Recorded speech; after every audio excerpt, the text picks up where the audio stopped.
অবশেষে এই শীতের শেষের দিকে একটা বিয়েবাড়ির নিমন্ত্রণ পেলাম, কিন্তু বিয়েবাড়িতে কি শুধু জামা কাপড় পরে যাওয়া যায় না, তার জন্য মেকআপ করে আমি চলে এসেছি বিয়েবাড়িতে। আর বিয়েবাড়িতে এসেই দেখি যে এই দিকে খাওয়া দাওয়ার দিকটা একদম ফাঁকা, যেহেতু লোকজন কম ছিল তাই জন্য বিয়েটা ফাঁকা ফাঁকাই ছিল। আর এই যে হচ্ছে বউ, আমি গিফট দিয়েই চলে গেলাম মণ্ডপটা দেখতে। এই যে বরযাত্রী আর বর দুটোই চলে এসছে। তারপরে আমি নিয়ে নিলাম হচ্ছে পকোড়া।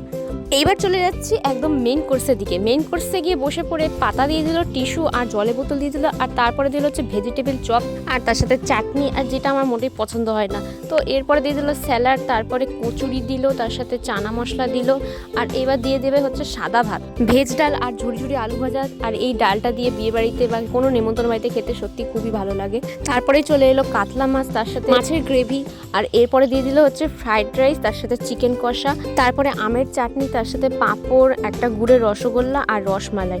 তাহলে এই ছিল আজকে বিয়েবাড়ি খাওয়া দাওয়া। তাহলে এখানেই শেষ করছি, দেখাবে নতুন ব্লগে। টাটা।